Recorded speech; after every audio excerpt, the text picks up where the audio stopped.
we are back for an incredibly special part 2 episode with Paul Cohen. We were talking a lot about, classical music and soprano saxophone and how to approach classical music and really, honestly, any music and to have depth to it, to have musicality to it. It's not just about technique. It's not just about pulling off a virtuosic performance. Virtuosity has many layers to it. And I wanted to have a part 2 episode so that we could address the other aspects of Paul's life.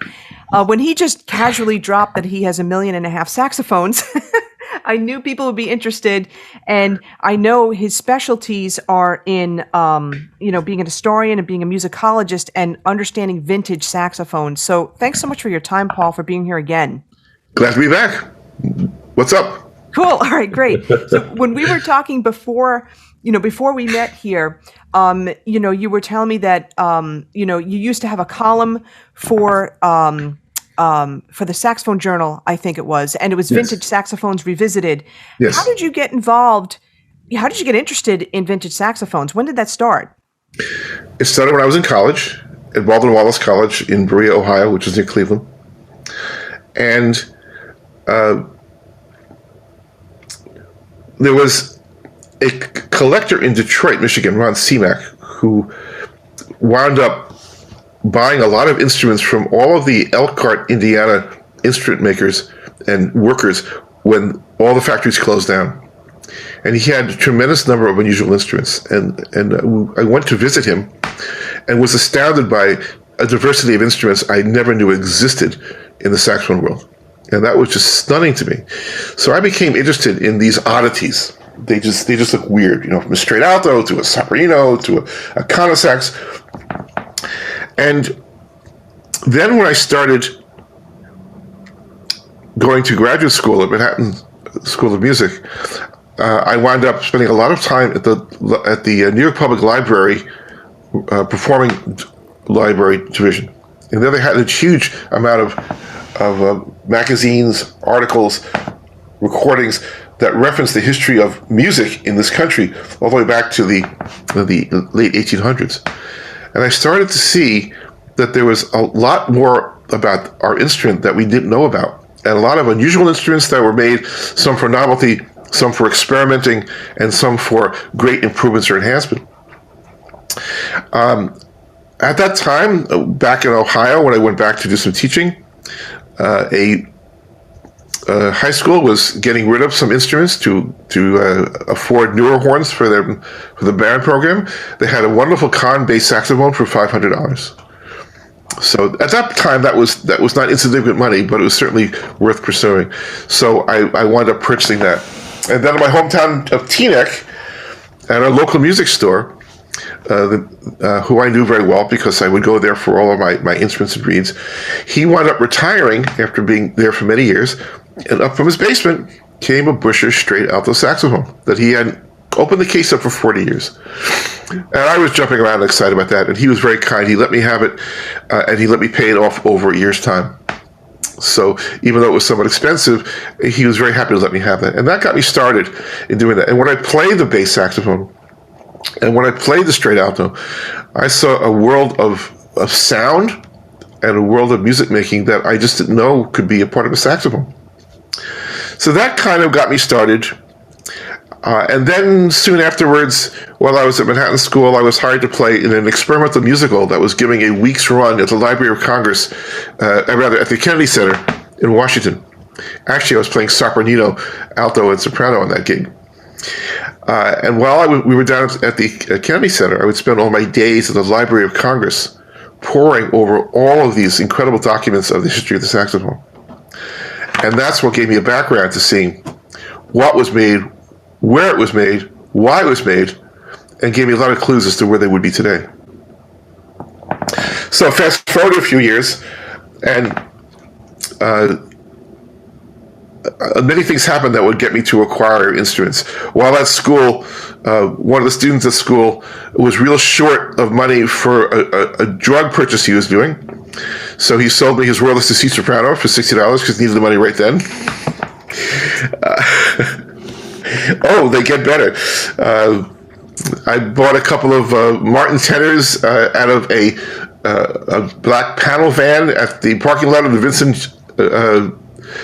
Vincent Lombardi Parking Center on the Georgia Turnpike at midnight.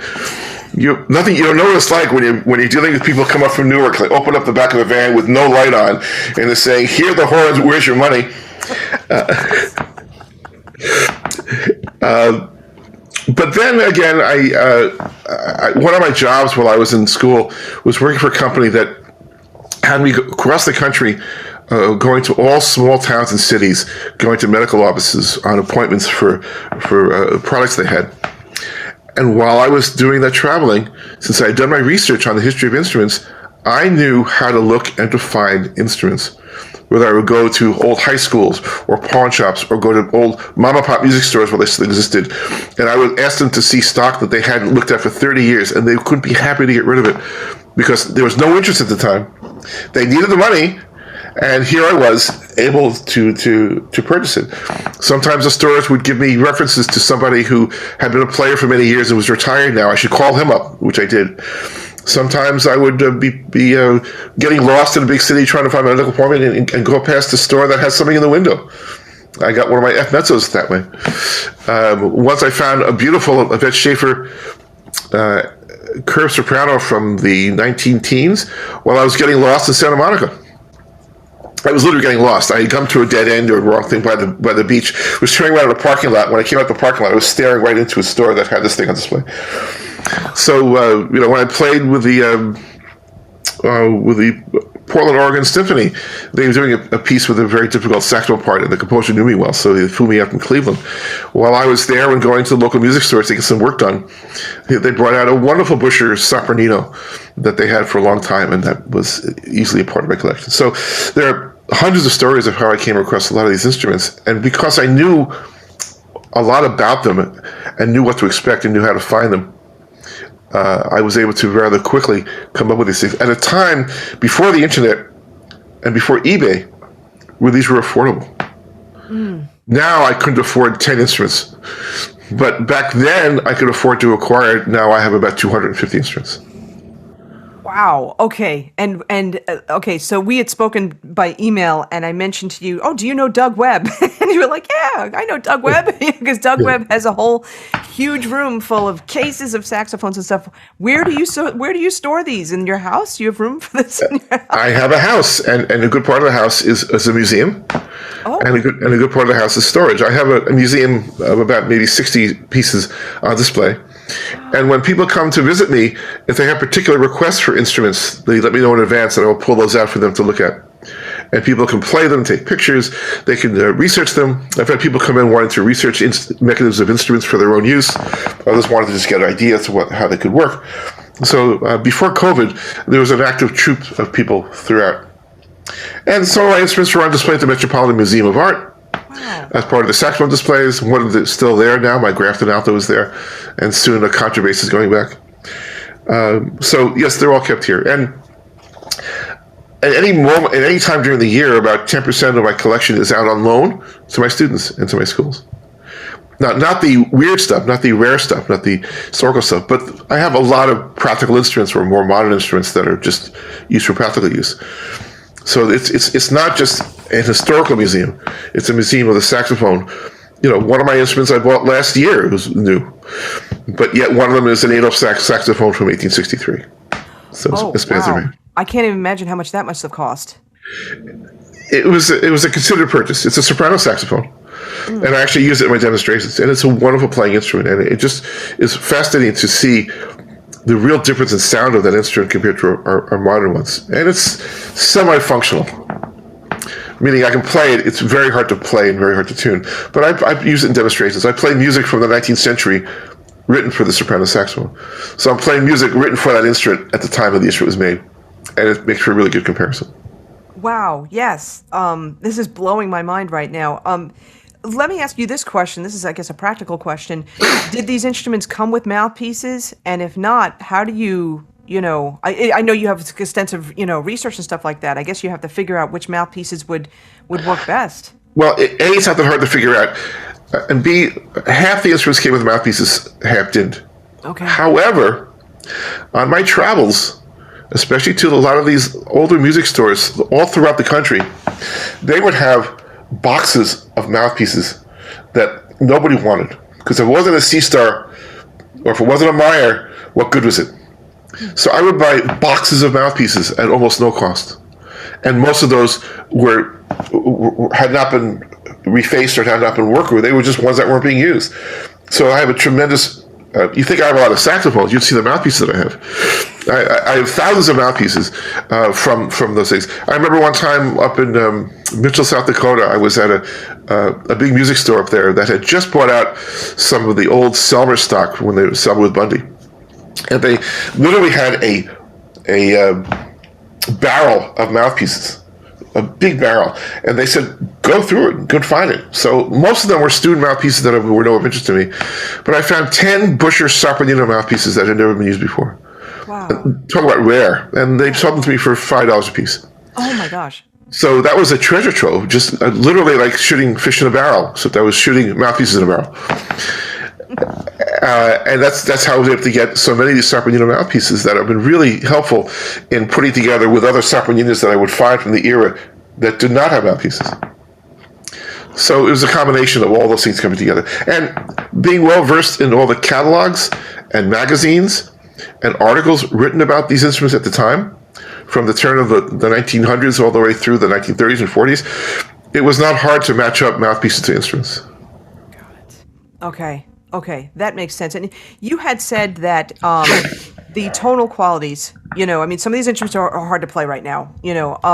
What, I don't even know if it can be described, but, how are the tonal qualities different? Every subsequent generation of saxophones made after 1930, with only exceptions coming in the last 20 years, got progressively brighter and less resistant. Okay. That's because the turn was towards more commercial music, more jazz, more popular music, and for radio broadcasting. So every one of them became a little bit easier to play, a little leaner in sound, a little brighter in sound. Until recently, there's been a look going backwards. I think perhaps the Rampones are one, Kyle-Worths are one, perhaps some of the Selmer ones are trying to make a reference back to an earlier sound. But we've always found that in direction. Doesn't mean these instruments are in any way inferior to the ones. It's just a different tonal character. And so for those people that are looking for a specific kind of sound, a certain kind of richness, a certain kind of depth of lyricism, they find that the older instruments can get that acoustically more so than a modern instrument. And that's a choice why some of us will play a vintage instrument than compose for a modern one. We don't do it for the ergonomics. We don't do it for the tuning. We do it because it allows us to explore a depth of sound that's not so easily accomplished on other instruments. Let me ask you, you're talking about how the instruments evolved to be more brighter and less resistant. So if someone is playing a more resistant instrument, how do you approach that in terms of, some people have a hard time dealing with instruments that have more resistance in them. How do you approach that? If they have a difficulty with a resistant instrument, we start to do some mouthpiece exercises and making sure that the reed and the mouthpiece combination is easy to blow. So it may be a thinner strength than they would normally play. And we talk about the blowing process from the mouthpiece only. And once they get more familiar or more attuned to what the blowing process really is at that level, and then we attach the neck and do something similar to that, that can very, very quickly change the mechanical problems they're having in playing on a resistant instrument. So I think it's really something just how they're used to doing it, and they're not making an adjustment. And when we can get to that adjustment without having the instrument in their hands and having that confusing them, that can make a big difference as to how they can acclimate themselves to that. Now, they still might not like it, but they'll be able to play it. Okay, got it. And then let me ask you another question, too. When it comes to, you mentioned that maybe they have to go to a lighter strength of reed or something like that. Do you find when you're playing some of the vintage instruments, how is your reed strength choice changing? It doesn't. It was small in the mouthpiece for the most part. The mouthpiece is going to determine that far more than the difference in resistance of the instrument will do. And I only choose a lighter reed for the mouthpiece exercises so that they can really get a sense of palpable control right away without having to go through extra resistance models. Later on, with more advanced students or with more advanced teachings, we'll go back to their performance reads and do the same exercises. But then they will already have more experience in what they need to do to make these happen, that they can work with that. But many times, too stiff a reed at first is just baffling to somebody who hasn't experienced those physical parameters. Right, and also, in terms of breath support and everything, too. Well, yeah, and we start to learn the balance between breath support and embouchure preparation, and how those two relate to each other, and what makes breath support. Where does it come from, or where the various ways that we can create breath support. What the role of the tongue is in how the air comes into the mouthpiece, and how that can be a part of how we're going to be doing the breathing. So all those are done with a reed that is very responsive and not on the thicker side. And then when we bring a thicker reed in, we apply those same principles, but we can just push them a little more one way or the other. And, and people are going to want to know, and actually this is going to be the question they're going to want to ask, I'll say which brand of reeds do you usually use? Because I'm sure you may use different brands. Yeah, I use, these days, the Legere reeds. I'm a Legere artist for that. And those have worked extremely well for me on all sizes except Sopranino. Okay. Because they don't make a Soprano reed. The Legere reeds are a compelling alternative, and I have used the Legere reeds, and I find that they can work very, very well. I use the Legere reeds sometimes for rehearsals and practicings. I haven't yet used them for performances, but I could have needed. But the D'Addario are the cane reeds that have worked well for me. I can't say they're better than the Van Dorens, but they've proven to be so consistent for me and so usable that I have them. And I like the quarter strengths, the 3+, to be invaluable for me in doing stuff. That I go back and forth between 3+ and 3.5s a lot on my different sizes. Okay, that was the next question I was going to ask you too, because I wasn't sure if those particular strengths would vary wildly or not. Well, I find them consistent to what they are, but I use the different strengths depending on the mouthpieces I'm using. Right. That's what I mean. Yeah, for sure. So my default reed strength on soprano and alto is a 3.5. Sometimes when I'm playing a concerto on the alto, I will go to a 4 or 3. I don't know if it's 3.75 or a 4. Sometimes on soprano, if I'm doing some lighter chamber music, which I do a lot of, I'll go to a 3+. But that's the range of reeds that I like to use. And when I'm playing on a commercial mouthpiece, I may go down to a 3, depending upon what I'm playing. Because the mouthpiece changes depending upon the style of music I'm playing. Right, and that was going to be my next question. So, and this is going to be hard to answer because you again, you have all these different types of saxophones. But which mouthpieces are you essentially playing most of the time? Well, most of the time I like to play in the classical realm. So I'm playing the caravan mouthpieces, and lately I'm playing the Mana mouthpieces, the made by Michael Hernandez, which is very close to the caravan with certain other refinements and certain other parameters. So both those I play quite a bit. But I often play Gershwin in the orchestra, and when I play Gershwin in the orchestra, I don't use those mouthpieces. I will use on soprano a Morgan mouthpiece. I will use on alto either one of the D'Addario mouthpieces, not the jazz one, but the 455 one, or I will use maybe an Optimum mouthpiece for that, which gives me a little more pop, a little more edge to it, which I need for playing Kurt Weill, playing Gershwin. When I did the piano concerto of Copland, which has a wonderful soprano sax solo, there I did not use my caravan mouthpiece. I used my Mark VI straight soprano, and I used a wonderful Morgan mouthpiece that gave a beautiful, rich sound, with a little more pop and a little more pizzazz to the sound, which was just what was wanted for that jazz rendering in a symphonic setting. So again, the musical requirements will often dictate to me what equipment I use. That was actually going to be my next question. I kind of figured that, and you had alluded to that before in part 1 of this. I'm curious. Do you get students coming to you to learn how to play the vintage instruments? Yes. Oh, Yes, some people already have exposure to that, and they're interested to learn more. And that's where I can take advantage of my collection. I'll loan them an instrument. Here, take this for a semester and play it, and let's discuss it as we're going through, then see how it works. Many times we'll do some comparisons. Not only instruments, but also mouthpieces.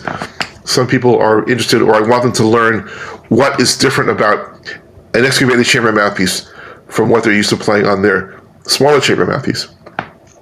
And I'm not doing this to try to inculcate them or brainwash them into a way of playing. I mean, doing this to introduce to them what the whole world of the sound expression can be on the saxophone, and not to make it narrowed to one point. So once they get the physical exposure to playing on a different setup, that makes their playing on their regular mouthpiece far better, far deeper, far more expansive, far more versatile, as opposed to just being in one way of playing. So I will sometimes sick them on a mouthpiece that they don't want to play for 4 weeks, 5 weeks, and get them used to it, get them used to what it's like physically to play it, what it's like tonally to hear it, and let them explore that different dimension they hadn't explored before. And then we come back to their original mouthpiece, and we hear a tremendous difference in how they play with the sound that they want, with much more nuance, much more depth, much more flexibility in it. yeah. I'm curious also, do you speak at other colleges or, in other museums? Like, I don't even know if you've been to the Musical Instrument Museum in Scottsdale, Arizona. Do you speak at other places with regard to vintage saxophones? Only when asked. Okay. But you. So yeah, I do go. I have gone to colleges. I know the curator at the Scottsdale place when he was in Claremont, California. So Rip is his name. I forget his name, but I do that. I've given lectures at the Metropolitan Museum of Art and other places. So I have various, and I've gone to Google and talked about the history of the saxophone, literally the Google campus, and to give a lecture presentation on that. So I do that on a regular basis.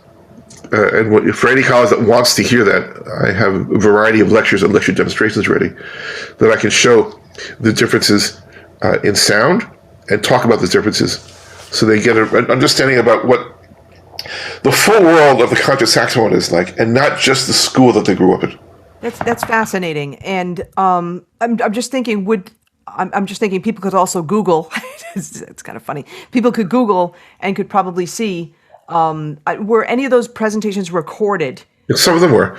Some of them were more generally about history and not specifically about the saxophones. But so some of them were recorded, some of them were not.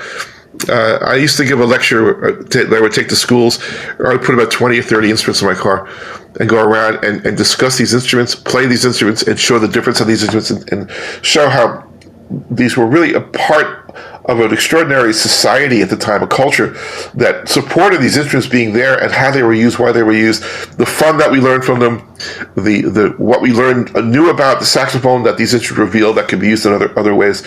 So that's a lecture that I used to give quite a bit. That's awesome. And do you? I have to ask this question too.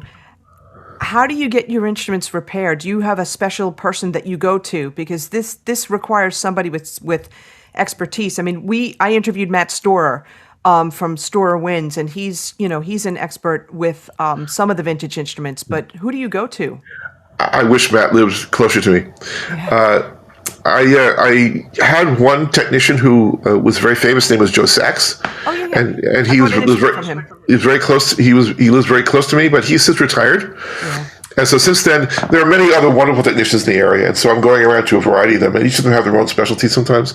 So I go there, and I sometimes now I have to be a little more specific as to what I want done to it, instead of just saying, "Hey Joe, make this work for me." So I have to tell them about exactly where this is. So I give them a long list of things I would like to have taken care of, and they usually do a very fine job. Do you ever worry about whether certain parts are going to be available? My technicians say no. Okay. Because unless I lose a part, I don't have to really worry about replacements. And some of my colleagues are good at making parts. Oh wow! They have a lathe in their shop, and they can do that. Fortunately, I haven't had that to be done. I've all my instruments stay intact, and I haven't had the occasion to have something. If something breaks, I can fix the break, but I don't lose a part.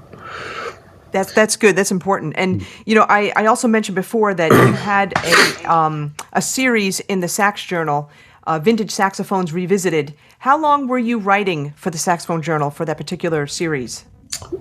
I think about 15 years, 18 years. And before that, I wrote some articles for the Saxophone Symposium.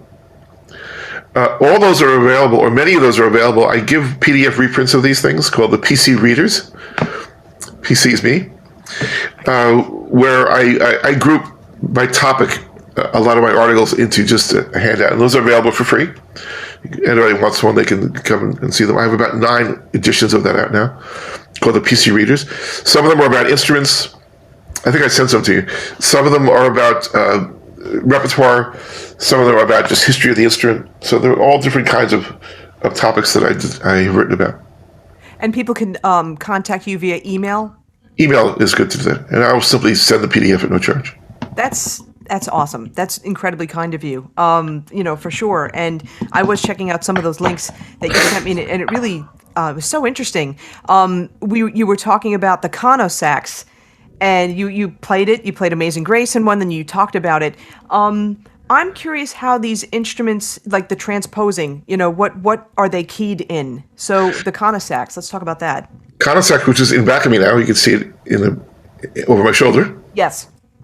Is in the key of F, which sounds weird and confusing, but it's the English horn key or the French horn key, right. And it was designed to mimic a lot of the qualities of the English horn. So I play English horn parts on it all the time, with great effect, because it does not sound like a saxophone per se. It has a lot of English horn qualities to it, which makes it a really wonderful instrument to do that. Okay, and what about some of the other instruments? I see over your that was over your left shoulder, the Connosax, or was it over your right shoulder? It's over one shoulder, but there's another shoulder there as well. Which is the instrument that's over your right shoulder? Over here are 2 Sopraninos. Okay, got it. This is a very rare Selmer Sopranino from the late 40s, early 50s. It's a super balanced action SBA Sopranino. It's got a wonderful, wonderful sound to it. It's just a great instrument. They made maybe 5 of these at the time. Wow. And it's one of, I have many favorite Sopraninos, but this is has a beautiful sound. I don't play it as much because I have a Mark 6 Sopranino, keyed to high F sharp, that has a similarly beautiful sound, but is more practical. This one only extends up to E flat. Oh, I just realized that. Yeah, wow. Yeah. Okay. Most of the Sopraninos of the time, up until 1970s, only went up to E flat. All right, and that's an E flat pitched instrument, right? Yes, an octave higher than an alto. Got it. Okay. Wow, I didn't realize that with the E flat key. Okay, got it. On the other hand, on the other peg, this is a wonderful Rampone Sopranino, which is a new instrument, relatively new. It's about 4 years old or so. And this one is fully keyed to high F sharp with an alternate high F key. And this one happens to be gold plated. And it's also a magnificent instrument. It's a little brighter than the other one, but it's very responsive and tunes really, really well. And ergonomically, because of the different shape, it makes it a little bit easier to play. And it's also one of my favorite instruments to play and demonstrate on. I really enjoy this Rampone instrument. And these are being made today. Yeah, that looks ergonomically so much better. I'm just looking at what you saw. And by the way, folks, if you're listening to this on the podcast, definitely check out the video on our YouTube channel. Just search Everything Saxophone Podcast on YouTube, because this is pretty cool. Can you pull out, that is the Connosax, am I right? Yes. This way people can see that a little closer. This is the Connosax. It's a straight instrument, and you can see this amazing bulb at the bottom. Yeah. And besides being in the key of F, it's got an amazingly extended key system. So the lowest note is a low A, operated by the thumb. Okay. And the highest note is a high G, operated through extra levers that keep going up here, including a high G level here, which is the equivalent to a high F key, high F, high G. Oh, wow. So this has the most extended range of any saxophone, from low A to high G, and has just the most remarkable sound. It has when they made it, they said that it plays like a saxophone, looks like a heckelphone, and sounds like an English horn. And they were closer to being right than not right. So it's got great range, beautifully designed. It tunes well, it plays well, and they didn't sell well. These were made for 6 months in 1929. It was designed for the vaudeville crowd. Poor Kahn, they made an instrument for the vaudeville crowd while vaudeville was quickly diminishing in its acceptability or its desirability. So that was a genre that was fading out. They made this for that. It was an expensive instrument. It cost as much as a new alto saxophone. But there was no music for it. It was in the key of F. They expected it to have decent sales, but limited sales. And nothing happened. It tanked. Nobody bought them. They stopped advertising them after 6 months. They kept them in their catalog, but really nothing made of it. We know 25 left in the world today. Wow. I own 3 of them. Oh, wow. And pretty soon you'll be able to hear a Connosax quartet, because I'm having some composers write some music for 4 Connosaxes. A colleague of mine in South Jersey has one as well. So these are a very rare instrument and considered the holy grail of saxophones because of their rarity, of the notoriety, and of their beautiful playability. They sound just wonderful. Yeah, I was going to ask you about music for them. I'm just thinking to myself, like, for these really rare instruments, you'd have to either compose your own music or obviously adapt other music to play them, if you want to play them out, Well, here's a good example. Erica Wazen, the well-known American composer, wrote a wonderful but unknown work for heckelphone and string quartet. I was invited to go to a heckelphone convention many years ago to show this instrument because of his relationship. Met him there, and he was so taken by the instrument that I convinced him to create a version of that piece for Connosax and string quartet, which I did, and that's coming on my next chamber CD coming out of the work for Connosax and string quartet. Oh, that's awesome.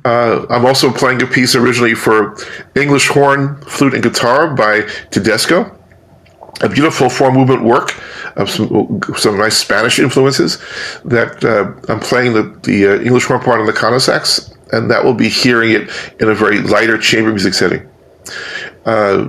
Calvin Hampton wrote an astonishingly moving and effective work for English horn and organ called Variations on Amazing Grace, a very famous work in the English horn world. That is a very moving, very gripping piece.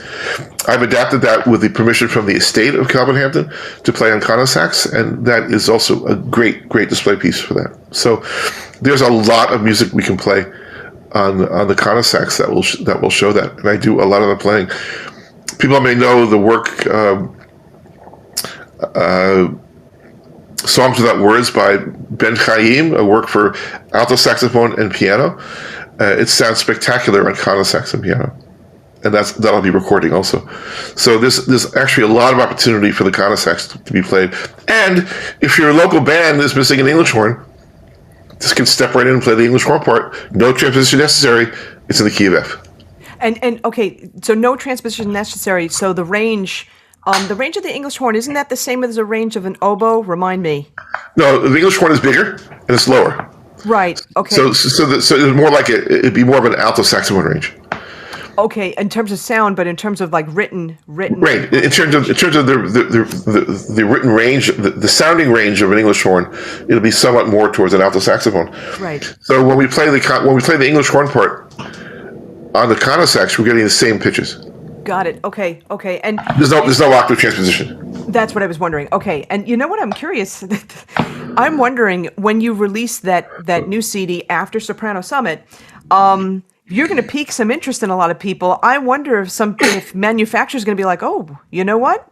There may be some more interest in this. Should we start to make more of these? Well, there's been the discussion of retro-engineering a Connosax to make a new one. Wow. And that's been bantered around for a few years. And for all I know, maybe this will spark more of an interest in that. And we'll have 21st century Connosaxes running around. Would that be something? Yeah, and I would assume that you would be a person that they would want to contact, since you know about this instrument so well. They want to contact me only to get one to dissect. I don't think I can give them any engineering tips or design tips. That's not what I do. Right. But in terms of, no, I get it. In terms of like seeing one and hearing it and, hearing the qualities of it. Well, it's starting. One of my Rutgers students, who is really brilliant at understanding acoustics and mechanics, has designed a Connosax mouthpiece for me. So that now he's actually making Connosax mouthpieces that duplicate the ones that I have. The Connosax mouthpiece is rarer than the instrument itself. And without the right mouthpiece, it will not play one. That's what I was going to ask you. So, yeah, let's talk about the that. Connosax mouthpiece is smaller than an alto mouthpiece and is specifically designed to work with the bore of the Connosax. You cannot put an alto or soprano mouthpiece on it and have it sound or tune anywhere near reliably. So he's now making mouthpieces, and some other Connosax players across the country and even some F mezzo players across the country are now interested in getting a new mouthpiece that can work for them. So there's a start of an awareness of this.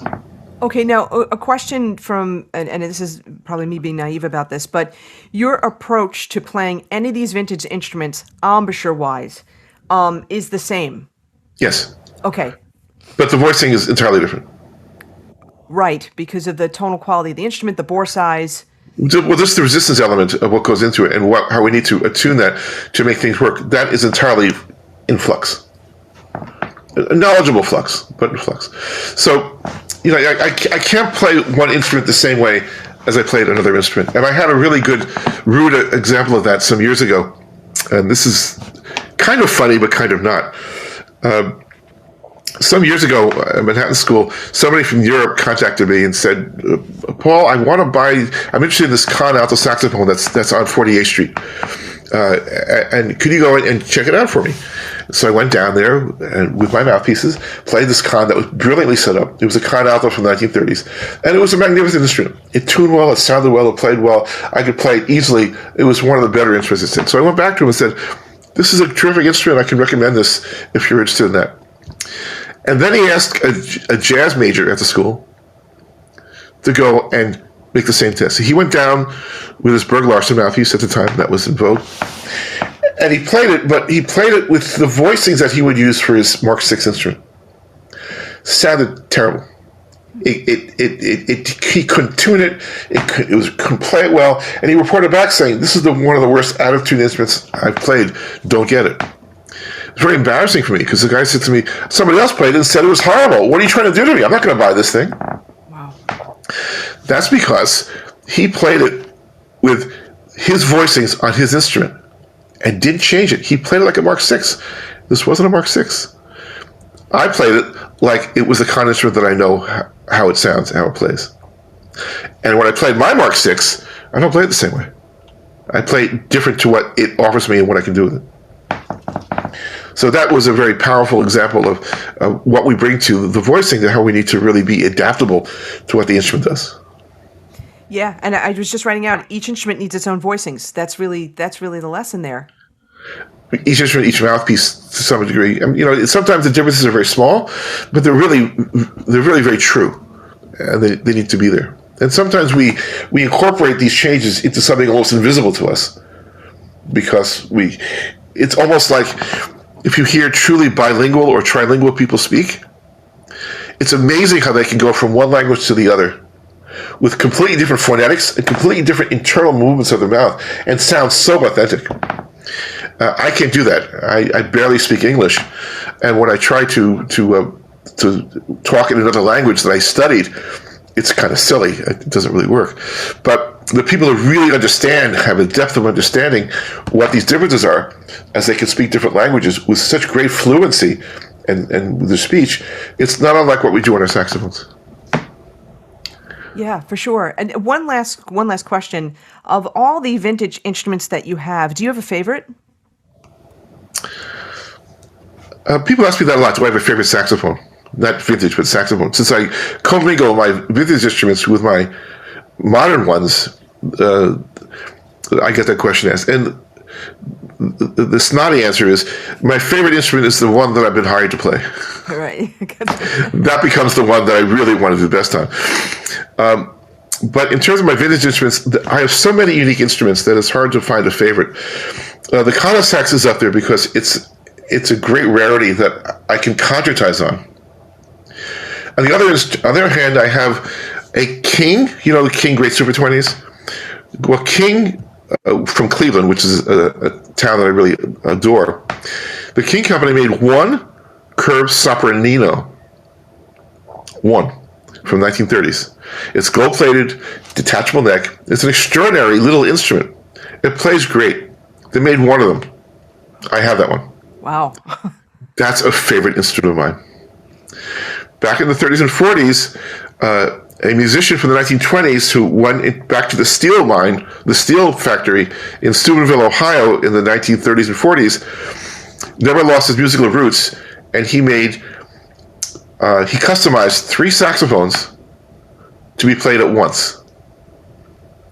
Billy True, and I wrote an article about this, Billy True made 3 instruments. He had 2 cons, 1 C melody and 1 alto, customized to be played with one hand, and the third one customized to be operated by the foot, with foot pedals and guide wires. And he then wound up playing all 3 at once, 3-part harmony, different rhythms, in presentations he gave on the radio and in concerts for quite a while in the 1940s. I've had those instruments from his grandson, and that's a whole long story how I came to get to know these. And I wrote an article about these. Those are incredible instruments, and I also have radio transcriptions of his performances. So when people come to my museum and see these instruments, they can actually hear them being played by the inventor, Billy True. These are extraordinary instruments, not only for the uniqueness of the mechanism, but for the thought and brilliance of the design and the playing of it. These are special instruments. That would be a favorite of mine. My 1863 alto sax soprano is a favorite of mine because it gives me deep insight as to what Sax was thinking about tonally when he made his instruments. Playing that with an appropriate mouthpiece is a very different experience to play, but also to hear, than any modern instrument. And it shows me the continuity of sound design from alto sax design up through the turn of the century, up to the 1920s, and then when it started to break a little bit from the late 20s up until present day. So those are very revealing and very important for me to see. I have some wonderful rarities, like a Conn one-handed tenor saxophone from 1919, made for somebody who lost his arm during the war, the Great War, World War I. It was made for somebody from Texas, from the Cliera Miller Trio. That's an instrument that you can play only with the lower hand. An extraordinary mechanism that they made for this guy. And then they kept this design, and they would use it for customized instruments throughout the decades. So, but it's an amazing instrument, and it works. I demonstrate on it. That's a great instrument for me. Just like I have a Selmer Paris C melody. Not that uncommon, but mine goes down to low A. That makes it one of the rarest instruments I've ever seen. It's a factory-made low A C melody.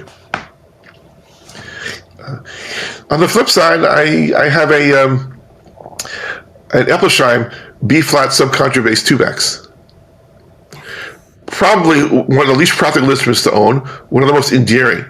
He makes that instrument so incredible that any of my students can play it beautifully. It just plays, it seals, it covers, it feels like an alto. That's an amazing, amazing instrument, and I play it with my saxophone ensembles all the time. Not practical, not vintage, but quite unique. It's only one of 9 made, and an extraordinary example of what the saxophone can do. So, I mean, I go on and on and on. I have so many one-of-a-kind or unique instruments, and they all have their own special place. Now, are all these, obviously right now during COVID, the museum is probably not open, but can people hear, can they hear some of these instruments? I know you have some recordings of some, but can they hear some of these? Well, yes, they can. I have a CD out called Vintage Saxophones Revisited. I don't have it in front of me to show you.